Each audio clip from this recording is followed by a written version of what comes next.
Today we're going to be talking about a rather elusive subject, one that doesn't come up very often but is still rather important to actually cover, and that is, of course, trade routes. Now, first of all, trade routes by themselves are not the most obvious spot. They are not in the outlier here. For instance, if you navigate this bar, there is nothing about trade routes here. It is not. There we go. It's not up in here. It's actually a little bit hidden. It's this tiny button down the bottom. Now, let's click this button and see what we do, because then we will go to the trade route map mode. Now, the trade route map mode is basically a combination of lines that will all route back towards your capital. You can see all these lines going from various places, and all of those will connect back to our capital. In this particular case, Seoul. Now, we are generating 1,364 trade value. And all that trade value is being centralized into our trade capital. And that by itself is relatively straightforward. What is not straightforward is how to A, use that trade value, and B, how to generate that trade value, and C, how to defend that trade value. There may be a subject D in there as well, into how to route that trade value, because that is also a thing.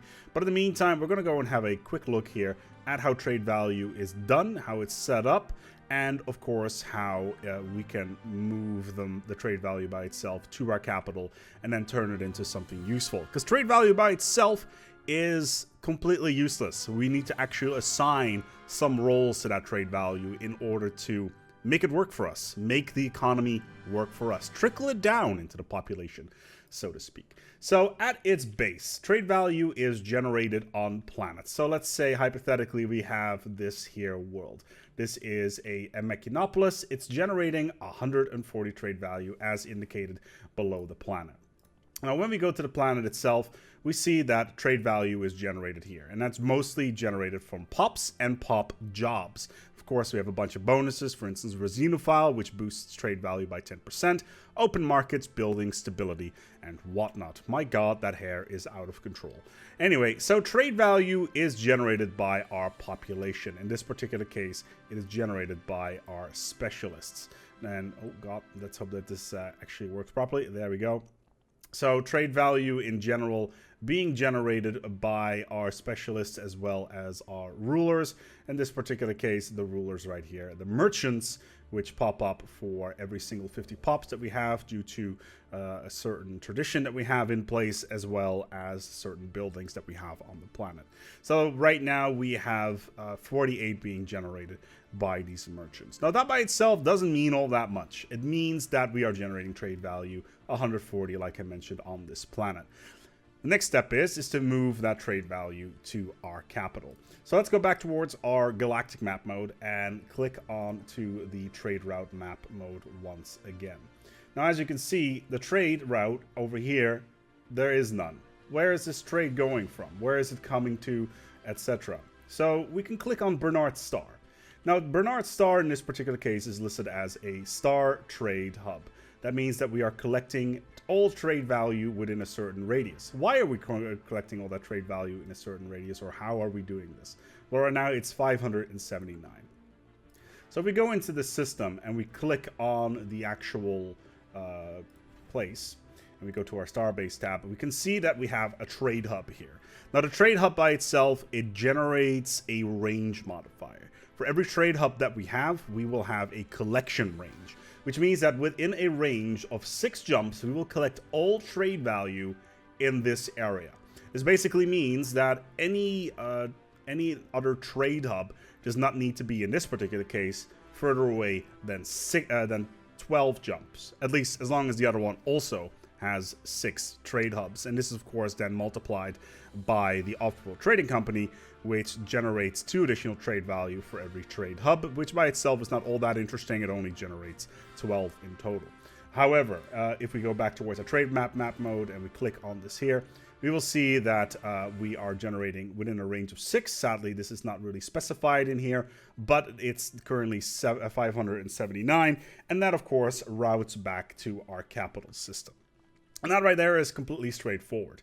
we can go back to our capital and see what trade routes are all being done. And once again, you do not need any more trade stations within this range because everything will be collected within 6 jumps. So for instance, everything in Sol, Voon, Hudus, all the way back into here, 6 jumps away. And like I mentioned, sadly, there is no indicator at the moment on what that distance is. But by right now, that's basically what we're going to get. And if we want to have more from somewhere else, then we're going to need to build another trade hub. For instance, this trade hub over here. This trade hub over here, let's quickly jump into the system. Sadly, we can't do that by going, unless we're going like this. We don't actually have any trade value in here, any trade modes. So we're going to have to find where our other trade hubs are. Nope, that is another place. Regardless, another trade item over here will automatically start funneling materials in from location to location. So we got our trade hub in Sol. Sol by itself is the core from our empire. Now you may get into situations where the following happens. So let's open up the outliner here. You will see these little icons next to your star bases. These are indicators that there is trade value to be collected here and to be sent to your capital. However, right now there is those trade networks are not set up. This only happens in a scenario where you conquer a planet and you want to add it to your trade network. That does not happen automatically. So let's quickly pop over here towards this area of the galaxy. It's really far away and most likely nobody around is our friend. It's actually not that bad, but that means that normally we could just trade route back through allied space and take it from there. However, due to some quirks of the system, or at least as it is designed, we can actually funnel this trade value from, for instance, this star base over here, which is only collecting 12 trade value, but 12 trade value by itself is still 12 trade value, and it's going to go through this gateway back to the gateways back over in our own space, most likely up here in the Sertan system, and then funneled back towards Sol. Now, in the meantime, we should probably set up the trade routes properly. Now, this trade route over here in Resor needs to go back to Earth. However, we could always link it to another location first, where it can be collected, and then send off. This means that we can have like a spider web of connections going to single locations that are easily defendable, and then ship it off to the next location. So we have this one here, and we can click over here, I think. Okay, well, we have this collected anyway. We can basically say, okay, so this trade value needs to go back to Earth. So we click on here, and what happens is automatically a route will be generated for this trade hub, where it automatically goes over here, and then it goes through the gateway back over here, and then back to Sol. Now that by itself is not that great. So what we can do then as well, we can click on the next system, and we basically say it needs to go to Sol. There we go. In this particular case, once again, through the gateway. This time it takes a completely different route, actually, and that's also very interesting. And of course, we need to do the same thing with some of our other systems that are not connected, because everything needs to go back to our capital. Now, you may have noticed that we have 0 trade value going in, because, well, trade value is currently being gobbled up by piracy. Now, piracy by itself has been in the game for quite a long time, but it has been modified a couple times now to deal with the trade value system. So, for instance, we can now see we no longer have all these arrows here, but we still have this trade value issue. So we can click on our capital, we can scroll down the list, and we see we have 3 systems that are not being that have no value coming in. Normally, it would be 37, 12, and 5. So this particular system right here, in the Zertan system, which is the Zulai Crow.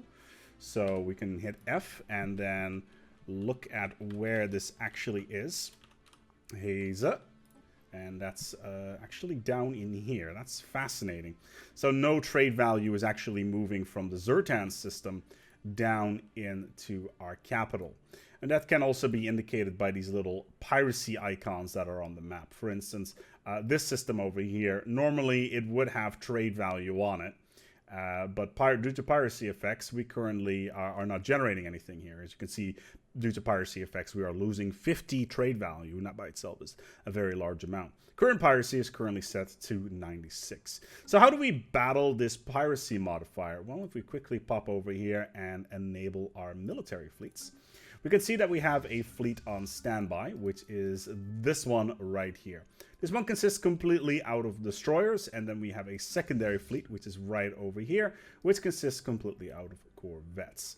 Now we can use these to fight piracy all over our space. Now, if we quickly pop back in here and we select the fleet, we can see, okay, we have this modifier up here. It's piracy suppression. We have 19 destroyers, which means that we have 150 piracy suppression. In order to battle this, we can basically just fly our ships into these areas and fight the piracy. We can do that by using the patrol function. So first of all, what we do is we actually want to make sure that the fleets are going to fly to their patrol routes. So we need to start them off somewhere. So in this particular case, we're just going to move them over here by right-clicking, then hit the shift key, hit patrol, and basically say, hey, I want you guys to patrol over here, and then all the way up here. So this will now be the patrol route of this fleet. And considering this is all made up out of destroyers, it means that it's relatively efficient to fight piracy. In this particular case, it has every single destroyer has a value of 8 anti-piracy, piracy suppression. Not anti-piracy suppression, of course, because that would be completely against things. Corvettes, however, have a 1 to 10 value. The smaller your ships, the more piracy suppression there is available to your fleet. And that right there is something you want to really keep your eye on. If you want to fly around with piracy suppression fleets, you want to make sure that you're flying around nothing but there we go, and piracy is removed, but corvettes, because A, they are very fast, they will move through the system very quickly, as well as they will round up pirates very quickly. As you can see, we have the pirates, we leave the system, and immediately piracy starts ticking up again. So we'll just wait to the pirates, the fleet to arrive in this system. Piracy is now set to 0, and the fleet will move on. Now you want to make these particular combinations of fleet patrols relatively straightforward. You can either go in a circle or back and forth, and these fleets will automatically patrol any areas to keep your trade value intact. As you can see, we're now actually generating a little bit more trade value. And as you can see, we no longer have this piracy rate down here because all of our trade routes are being patrolled and piracy is no longer a problem. I do notice, however, that there is a little bit of piracy issues over here, and I hope it is gone now. Yeah, it is reducing very rapidly due to the because of our anti-piracy fleets being there, and like I mentioned, it is reducing quite quickly. And as you can see, the piracy modifier, it is in there. Base piracy suppression is 152, mainly because of our fleet being in there, which is rather nice. So we got all of this money. What do we do with all of this money? Well, we got 1,423 trade value in our bank. What do we do with this? Well, by itself, trade value has no inherent value. What it does have, it has value for your economy, and you can modify this on the go. So we have our policies, and we can go to our trade policy. Now, right now, we've got everything set to a marketplace of ideas. That means that all of our trade value will be turned into, for every unit of trade value, we will get 0.5 energy credits, as well as 0.15 units of Unity. And that, of course, goes straight in towards your Unity pool. Especially in the late game, this can be incredibly useful because we can get an exorbitant amount of Unity. And especially if you're running an empire with a large amount of trade value, this is something you may want to look at. Other options, of course, is consumer benefits. Consumer benefits does the following. It, once again, generates 0.5 energy, but also a 0.25 amount of consumer goods. Now, consumer goods, of course, are quite good. Right, in this particular scenario, we don't need any because we're producing enough. But let's say that you're running out of consumer goods on your planet, so you want to do something about it, then the consumer benefits option is still good. You still get a 0.5 money value out of this, and you get some consumer goods out of it. And especially if you have large amounts of resources like we have right now, in this particular case, we would get 300 consumer goods out of this. That'd be kind of good. And of course, finally, is wealth creation. And wealth creation is incredibly powerful when we have large amounts of trade value moving from place to place. So we got wealth creation. That means that trade value will earn us 1 energy credit per trade value. Do not underestimate the amazing power of wealth creation. We're going to go do this right now. The month is about to tick over, so we're going to keep an eye on our energy credits. And there we go. All of a sudden, we've gone from getting 1,600 to 1,671. Normally, it would be a little bit lower, but of course, we're running a couple of policies in tandem with this, and percentages start to kick in, and of course, then we get at least 200 more. But yeah, wealth creation is great, but you need to be very careful with this, of course. You generally don't want to run wealth creation at all times, because consumer benefits and marketplace of ideas are great things to use as well. And of course, if you want to move to consumer benefits or marketplace of ideas while you've been running on wealth creation and you're only like +2 in the late game, then you're going to run into serious economical problems. But in this particular case, we effectively have a Dyson sphere worth of energy pumping into our economy every single month on trade value alone. So yeah, that is trade value. What does trade value not cover at the moment of the making of this video?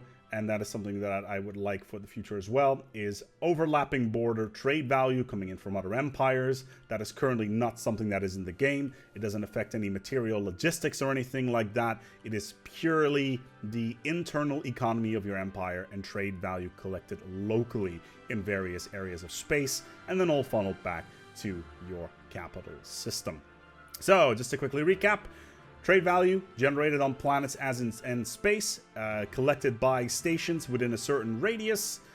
You can run any sort of trade routes through friendly space, as well as gateways and wormholes, and then you will get these crazy routes popping up back and forth. And on top of that, we have piracy, which can be fought, and we've got the policies of actually turning trade value into something useful.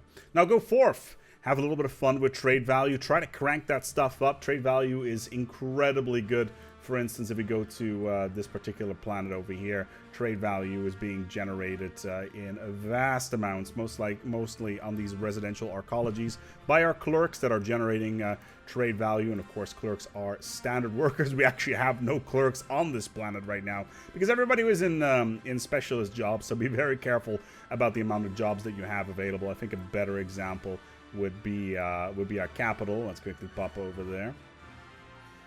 Ignore this. We're running a mod for a planetary ring. But yeah, if you're looking, for instance, at our workers, our clerks are generating 24 trade value for 12 clerks. So overall, quite nice. And any clerks obviously will get you huge bonuses and merchants on top of that as well. Anyway, we're going to go wrap it up here. If you have any questions about trade value, trade routes, and other items that are seemingly kind of hidden inside the systems of the game, because this button is incredibly non-straightforward, then please leave a comment below. I'm looking forward to hear from you, and of course your ideas on how to improve trade value in general. But in the meantime, we're going to go and wrap it up here. Thank you so much for watching, and until next time, take good care of yourself and, as always, each other.